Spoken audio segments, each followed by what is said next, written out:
Hello and welcome back to my channel. I'm Helen and today I'm going to be sharing my April TBR with you.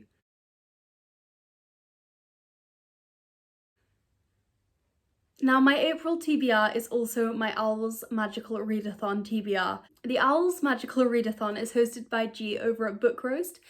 Each prompt links to a subject that they would do in Hogwarts, and you can do certain subjects to gain certain careers.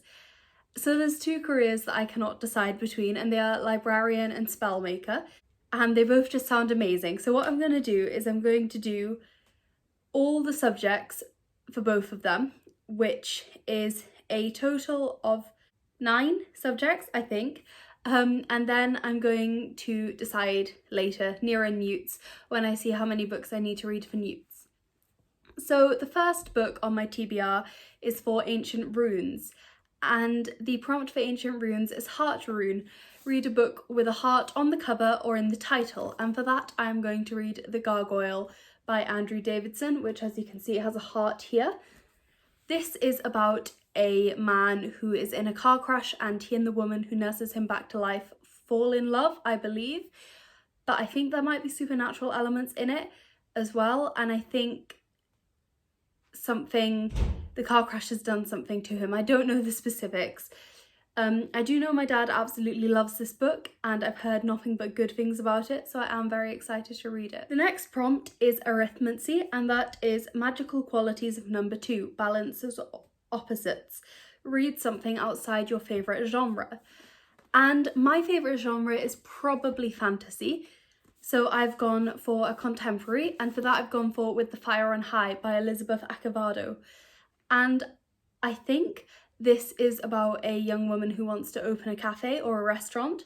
I know it's by the person who wrote The Poet X, which I read this summer and really enjoyed, so I'm looking forward to reading this. The cover is absolutely beautiful, and yeah, I think this will be a really interesting read. The next prompt is astronomy, night classes. Read the majority of this book when it's dark outside. And for that I thought I'd better choose a book that was somehow related to nighttime, just to fit in with the vibe. So I've chosen Woven by Moonlight by Isabel Ibanez. I hope I pronounced her name right. This is inspired by Bolivian folklore and fairy tales and politics and history. And again, that's all I know. The cover is absolutely beautiful. This is the Fairy Loot edition, and I'm just really excited to read this. I've heard nothing but great things. I keep meaning to read it and then I keep forgetting or not getting around to it. So I thought that this would be the perfect time to read it, and I think reading it at night would again be perfect because of the title. The next prompt is charms, and that is Luminous Maxima. Read a book with a white cover, and for that I'm going to read The Thousand Autumns of Jacob Dizot by David Mitchell. Again, I know almost nothing about this. I'm going to read the blurb. Imagine an empire that has shut out the world for a century and a half. No one can leave, foreigners are excluded, their religions banned and their ideas deeply mistrusted. Yet a narrow window onto this nation fortress still exists, an artificial walled island connected to a mainland port and manned by a handful of European traders.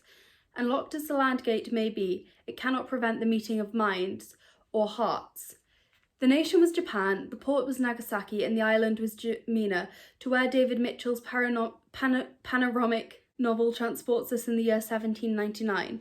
For one Dutch clerk, Jacob Dizot, a dark adventure of duplicity, love, guilt, faith, and murder is about to begin, and all the while, unbeknownst to him and his feuding compatriots, the axis of global power is turning. Sorry about how badly I pronounced a lot of those words, but yes, that's what this is about, and I really enjoy David Mitchell's writing. I read The Bone Clocks by him a while ago, and I'm just really excited to read this. I think it'll be amazing. The cover is stunning and the premise sounds really interesting. The next prompt is divination, and that is The Third Eye. Assign numbers to your TBR and use a random number generator to pick your read. So I have randomly chosen 20 books from my TBR. Several were books I would have chosen for a prompt, so I already had them easily on hand and didn't, and I'm going to tell you what they are now and then assign a number to each of them, 1 to 20, and pick one. So we have House of Earth and Blood, or Crescent City House of Earth and Blood by Sarah J Maas. Don't ask me why I even thought to put on this on here. I'm just really hoping I don't get it because it's absolutely massive. The Last Day by Andrew Hunter Murray. We have Belle Revolte by Lindsay Miller. The Mercies by Kieran Millwood Hargreaves. Eight Will Fall by Sarah Harrion. Wakenhurst by Michelle Paver. Arch Enemies by Marissa Mayer. Interview with the Vampire by Anne Rice. Nimona by Noelle Stevenson. A Study in Charlotte by Brittany Cavallaro. Wilder Girls by Rory Power. Wintertide by Andrew Caldecott. Death Note Black of Edition Volume 1. Thunderhead by Neil Schusterman. In Some Other Life by Jessica Brody. Medea and Other Plays by Euripides. The Moderate Soprano by David Hare. My Year of Rest and Relaxation by Atessa Moshfegh. Exit West by Mushin Hamid. And Rebel of the Sands by Alwyn Hamilton. I'm going to quickly count these and make sure it is 20 and that I haven't embarrassed myself. 2 seconds. Yes, that's 20. So I'm going to get up on my iPad a random number generator. Okay, so minimum 1. Can you see that? Maximum 20, and then I'm going to press generate. 9. So, counting, should I count from the top or the bottom? I'll count from the bottom. 2, 3, 4, 5, 6, 7, 8, 9. Yes! Oh my god, okay. So, the one I got was Nimona by Noelle Stevenson. Nimona is about the helper of a evil villain, I think. Evil villain overlord. I'm terrible at describing books. And basically the two of them get up to shenanigans together. At least that's what I've heard it's about. And it's a graphic novel, which is one of the reasons I'm so happy. I cannot wait to read it. I missed out Defense Against the Dark Arts. Defense Against the Dark Arts was Grindelow's book set at the sea or the coast. And for that I am going to be choosing Deep Light by Frances Hardinge. This is set at the sea. I don't know much else. I'm going to read you the blurb again. The underwater gods of the myriad were as real as the coastlines and currents and as merciless as the winds and the whirlpools. Then one day they rose up and tore each other apart, killing many hundreds of islanders and changing the myriad forever.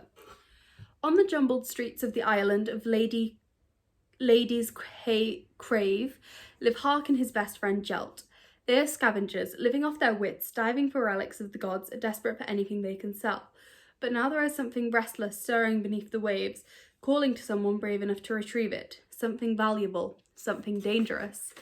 Nothing is ever quite as it seems, and when the waves do try to claim Jelt, Hark will do anything to save him and the islands that he loves, even if it means a death-defying journey into the strange, dark light of the undersea to face not only who his friend has become, but what.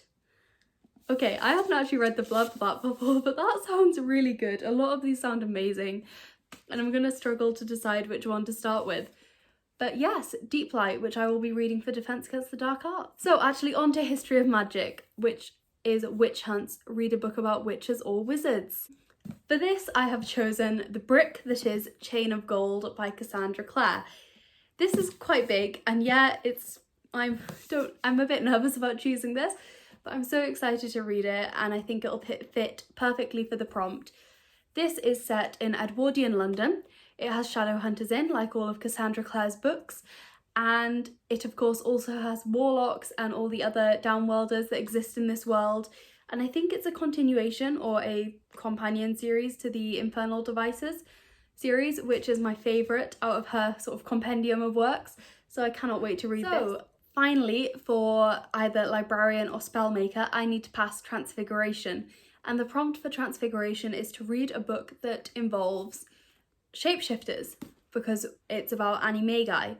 So the book I've chosen is Shadow of the Fox by Julie Kagawa. This is about kitsune, I believe, the shape-shifting fox demons. I'm not sure if they're demons or deities, but I cannot wait to read this. It looks absolutely beautiful, and my friend Jenny has recommended it incredibly highly, so I'm really looking forward to it. Then, because I'm a bit extra, there are 3 seminars that I want to take part in.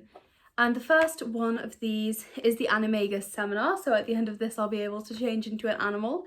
So I'm doing 2 of the prompts for this already. I'm doing arithmancy and transfiguration, but I also need to do potions. And the prompt for potions is shrinking solution, read a book that's under 150 pages.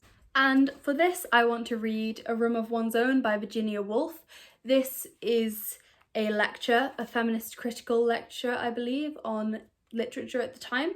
It's very short, it's 111 pages long, and I really want to read it. I love Woolf's writing. I've read The Lighthouse, Orlando. No, I haven't read The Lighthouse, sorry. I've read The Waves, Orlando, and Mrs. Dalloway, and I've loved all of them, so I'm really looking forward to this one. Then I also want to do Mer Pupil Linguistics, and the only subject I need to take for that is herbology. The prompt for herbology is Mimblus Mimbletoner, which is to read a book beginning with an M, not including the or a or any words like that. So I'm going to read The Midnight Lie by Mary Rutkowski. Sorry about my pronunciation there. I know nothing about this. I believe it's a lesbian romance, so I'm very excited for that. And just in general, this is the Fairy Loot edition and it is stunning.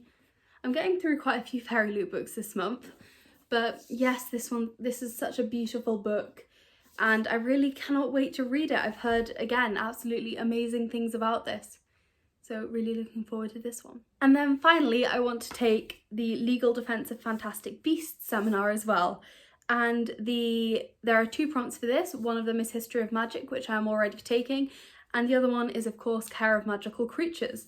And for that, the prompt is read a book with an animal with a beak on the cover. And for that, I'm going to read Wicked As You Wish by Rin Chupeco. This has a bird on it there in the sea. It's very small, but it's definitely there, and that has a beak on it, so I can read it, which is great. I believe that this is a retelling of the King Arthur myth. I know it's in a place called Avalon. I don't know if it's just in fairy tales in general or specifically King Arthur, but I'm really excited to read it. This is beautiful. Again, this was in the Fairy Loot edition, the Christmas box, December, sorry. I've been filming for far too long. This was in the December box and it is stunning. It's an ARC. I've never owned an ARC before, so I'm very excited about that. And yeah, I'm really excited to read this one. So there we have my incredibly ambitious TBR for the month. And I cannot wait to get to so many of these books. They're going to be absolutely amazing. They're all going to be wonderful and I cannot wait for the owls. If you've read any of these, please let me know in the comments down below. Let me know what you thought of them. And please let me know what professions you want to do in the readathon if you're doing it. If you're doing any of the seminars as well, let me know if you can't decide like me. Yeah, I'm so excited for the Owls Magical Readathon, and I'll link Book Roast's original videos explaining it down below, and I hope to see you in my next video. If you want to find me anywhere else, I'm on Twitter at catsandteabooks and on Instagram at readingwithcatsandtea. I'll see you in my next video. Bye!